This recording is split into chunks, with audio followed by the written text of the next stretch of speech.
تو ناظرین، جب آپ کا یقین جتنا پختہ ہوگا تو اللہ پاک آپ کو ضرور عطا فرما دیں گے۔ اللہ پاک کے خزانے بہت وسیع و عریض ہیں، آپ کی مشکلات تمام کی تمام دور ہو جائیں گی۔ وہ تمام دکھ، تکالیف اور مشکلات جو زندگی بھر آپ کا پیچھا نہیں چھوڑ رہی تھی، انشاءاللہ وہ سب اللہ پاک کے فضل و کرم سے دور ہو جائیں گی۔ اللہ پاک آپ کو اتنا زیادہ رزق اور اتنی زیادہ دولت سے مالا مال کر دیں گے۔ تو میرے بھائیوں اور بہنوں، اس وظیفے سے آپ کی زندگی کی وہ تمام مسائل حل ہو جائیں گے جو پوری زندگی ختم نہیں ہو رہے تھے۔ چاہے آپ قرض کی دلدل میں پھنسے ہیں تو میرا اللہ پاک اس وظیفے کی برکت سے آپ کو قرض سے نجات دے گا۔ یا آپ کے گھر کے اخراجات بہت زیادہ ہیں لیکن انکم بہت تھوڑی ہے، تو اللہ پاک اپنے کرم سے ایسی ذرائع پیدا کر دے گا اور ایسی جگہ سے آپ کو غیب کے خزانے سے رزق عطا فرما دے گا کہ آپ کی جو بھی مشکل ہے وہ ہمیشہ کے لیے ختم ہو جائے گی۔ ایک شخص جنگل میں بھیڑوں کو اکیلے چراتا ہوا نہ چھوڑ کر خود کسی کام کے واسطے شہر میں آ گیا، جہاں اتفاق سے بڑا بھائی اس کو مل گیا۔ اس نے دریافت کیا کہ جنگل میں بھیڑوں کو کس کے حوالے کر کے آئے ہو؟ اس نے کہا، توکل پر، خدا یعنی خدا کے بھروسے پر چھوڑ آیا ہوں۔ بڑے بھائی نے کہا، تم نے سخت غلطی کی۔ چھوٹے نے کہا، خدا کے توکل پر بھیڑوں کو چھوڑ آنے کو غلطی بتلانا سخت بے ادبی اور گستاخی ہے، ایسا مت کہو۔ بڑے بھائی نے کہا، کم بخت، اگر بھیڑے خدا کے توکل پر چھوڑ آیا ہے تو بھیڑیے بھی تو خدا کے توکل پر ہی پھر رہے ہیں۔ تم نے توکل کے مفہوم کو نہایت غلط طور پر سمجھا ہے۔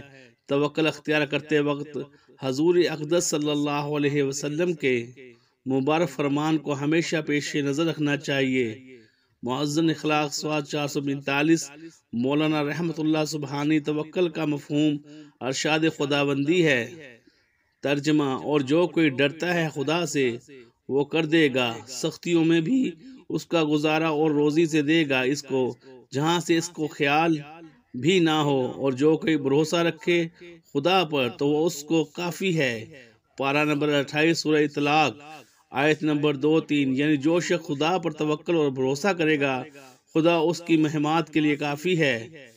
ترمذی اور ابن ماجہ نے حضرت عمر سے روایت کی ہے کہ رسول کریم صلی اللہ علیہ وآلہ وسلم نے فرمایا ہے، اگر تم خدا پر توکل کرتے جیسا کہ اس کا حق ہے تو بے شک خدا تعالیٰ تمہیں اس طرح روزی دیتا جیسا پرندوں اور جانوروں کو دیتا ہے کہ پرندے صبح کو اپنے گھونسلوں سے بھوکے نکلتے ہیں اور شام کو پیٹ بھرے ہوئے واپس ہوتے ہیں۔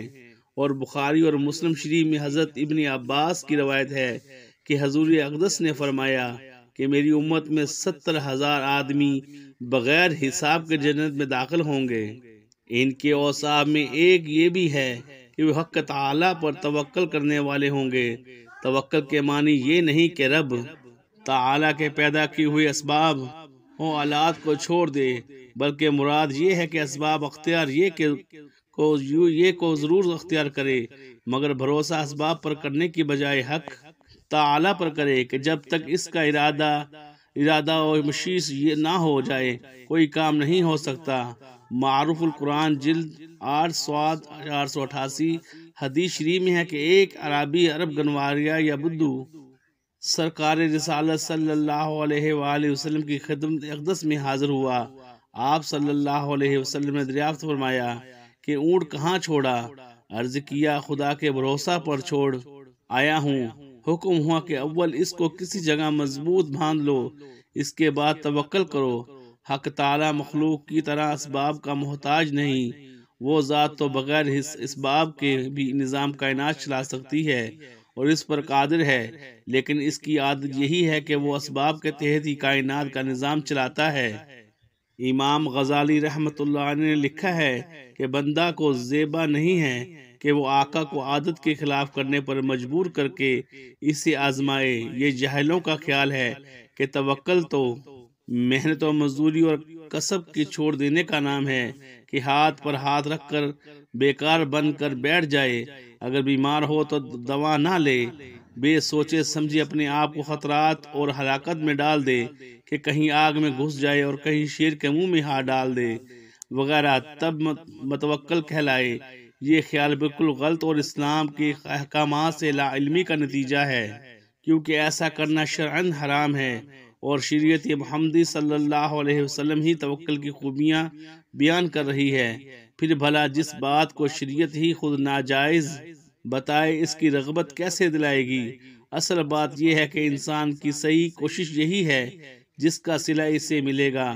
مثلا کوئی شخص بھوکا ہو اور کھانا بھی اس کے سامنے رکھا ہوا ہو، مگر وہ ہاتھ نہ بڑھائے اور نوالا بنا کر منہ تک نہ لے جائے، یا غلہ اور روزی کا خواہ ہو مگر بیج کھیت میں نہ ڈالے، یا اولاد کا طالب ہے اور شادی ہی نہ کرے اور کہے کہ میں تو توکل کرنے والا ہوں، ایسا خیال تو سراسر جہالت ہے، کیونکہ ان اسباب کو حق تعالی نے ہی پیدا فرمایا اور قاعدے کے طور پر تجویز فرما دیا ہے، اور اس میں تغیر و تبدل نہیں ہو سکتا۔ البتہ ان اسباب میں توکل کرنے کی یہ صورت ہے کہ اول اس بات کا پختہ خیال رکھے کہ کھانا اور ہاتھ خدا کے دیے ہوئے ہیں، اور کھانے کی طاقت و قدرت بھی اسی ذات کی عطا کی ہوئی ہے۔ اس طرح بیج اور کھیتی باڑی کی استطاعت میں خدا نے دی ہوئی ہے۔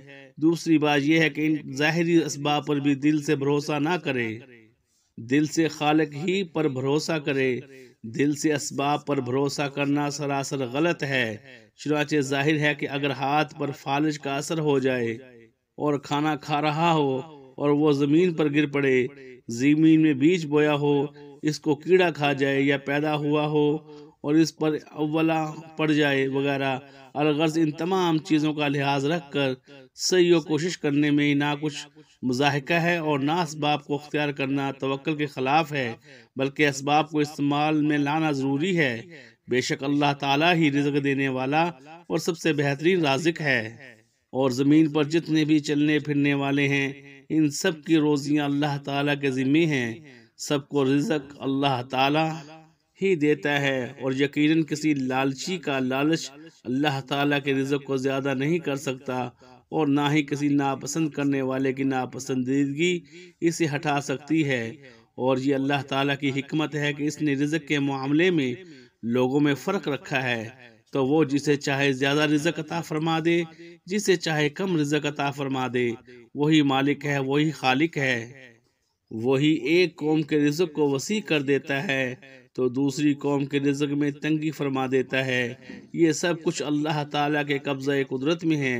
انسان کچھ بھی نہیں کر سکتا سوائے دعا کرنے کے، سوائے اللہ پاک سے مانگنے کے۔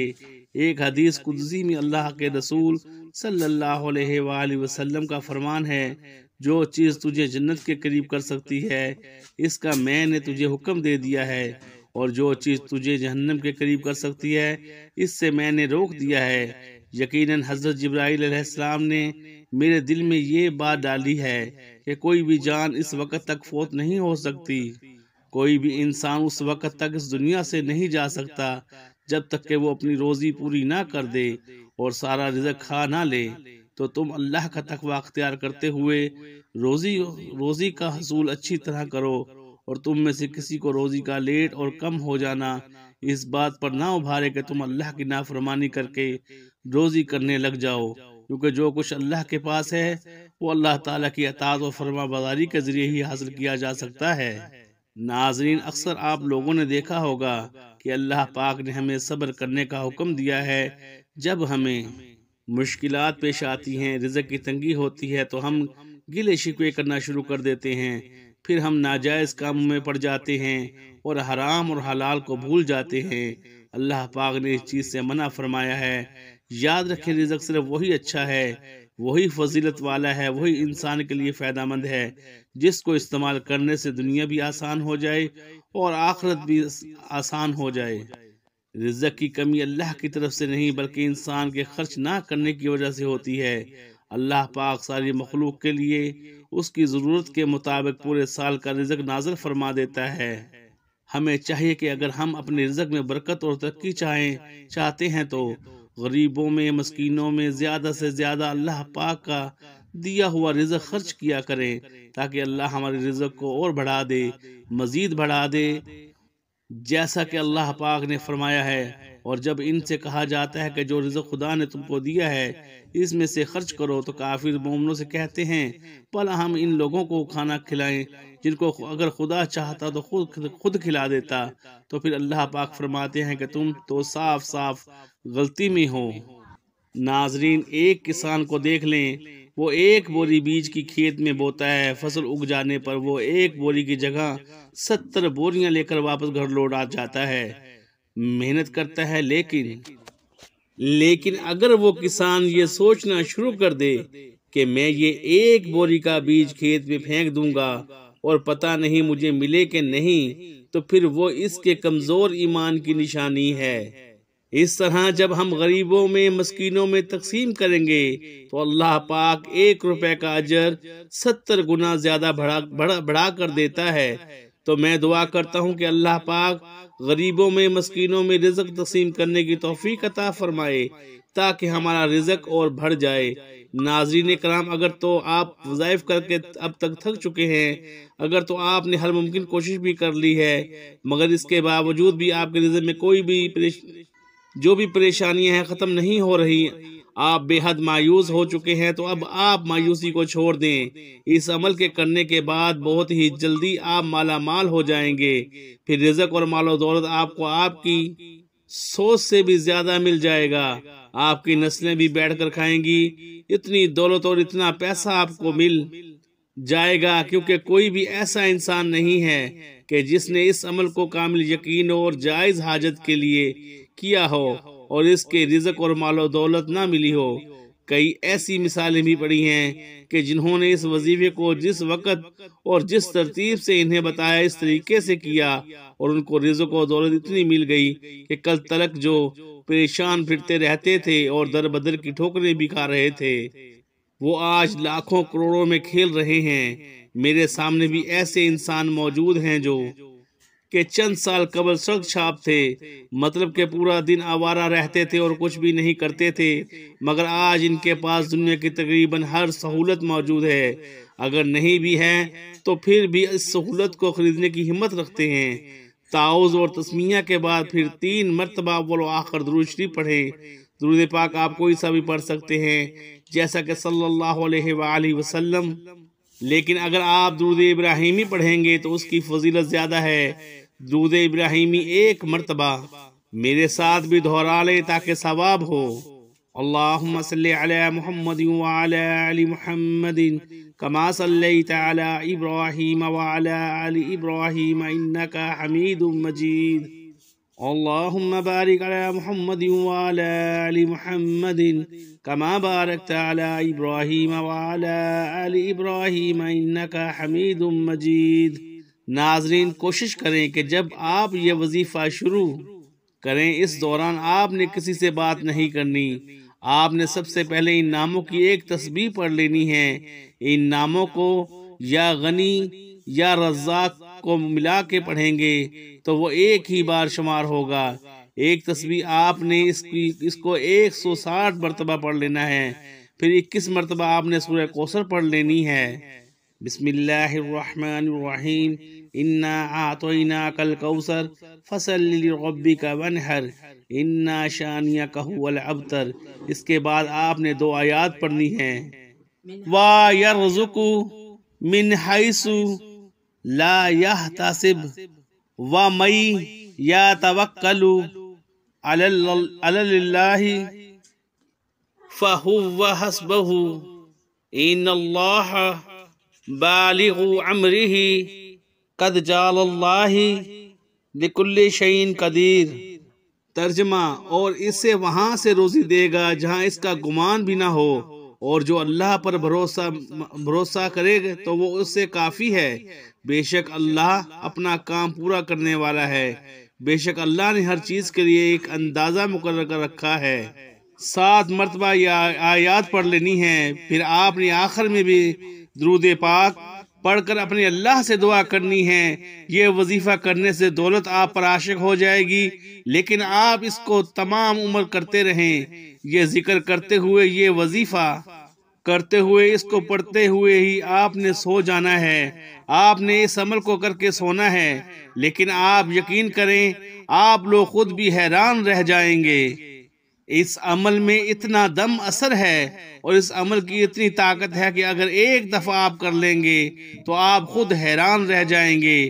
آپ پوری زندگی مجھے جھولیاں اٹھا کر دعائیں دو گے کہ کسی بھائی نے کوئی وظیفہ بتایا تھا، جب آپ اپنے ہاتھوں میں دیکھیں گے کہ اتنا پیسہ اور اتنی دولت، اتنا رزق کہاں سے آ گیا، آپ کے لیے یہ سمجھنا مشکل ہو جائے گا، جاننا مشکل ہو جائے گا کہ میں نے ایسا کون سا کام کر دیا ہے۔ پہلے بھی تو میں یہی کام کرتا تھا، لیکن اللہ پاک نے اتنے رزق سے مجھے نواز دیا ہے، اتنا پیسہ عطا فرما دیا ہے کہ مجھے سمجھ ہی نہیں آ رہی کہ یہ دولت اور رزق کیسے آ گیا۔ میری اپنے تمام ناظرین سے گزارش ہے اس عمل کو ان تمام بہن بھائی دوستوں کے ساتھ ضرور شیئر کریں جن کا گزارا مشکل سے ہو رہا ہے، جو مفلسی کا شکار ہیں، تنگ دستی میں اپنی زندگی گزار رہے ہیں، تو ان کے اس مشکلات کو اللہ پاک اپنے فضل و کرم سے دور فرما دے گا۔ آپ اس وظیفے کو خود بھی کریں اور ان تمام لوگوں کو بتائیں۔ اللہ پاک اس وظیفے کی برکت سے اپنے پیارے مبارک ناموں کے صدقے آپ کی مشکل کو آسان فرمائے گا۔ میری اللہ پاک سے دعا ہے کہ جتنے بھی اس وقت مجھے دیکھنے اور سننے والے ہیں، اور اللہ پاک ان سب کی مشکلات کو دور فرمائے، ان کو بہترین اور حلال و پاکیزہ رزق عطا فرمائے۔ ان کے اوپر جو قرض کی پریشانیاں ہیں، جو قرض میں پھنس چکے ہیں، اللہ پاک ان کا قرض دور فرمائے۔ اللہ پاک سے دعا کرتا ہوں آپ کی اور میری جو بھی رزق کی تنگی ہے یا جو بھی ہماری پریشانی ہے وہ ختم کر دے، ہمارے اور اوپر رزق کی دولت کی بارش کر دے، ہماری جو بھی بیماریوں اور تکالیف ہیں انہیں دور کر دے، آمین۔ تمام احباب سے گزارش ہے کہ اللہ تعالیٰ کے 99 ناموں میں سے کوئی ایک نام کمنٹ میں لکھ کر ضرور شیئر کریں۔ اللہ ہم سب کا حامی و ناصر ہو، آمین ثم آمین یا رب العالمین۔ السلام علیکم ورحمۃ اللہ وبرکاتہ۔ جزاک اللہ خیرہ۔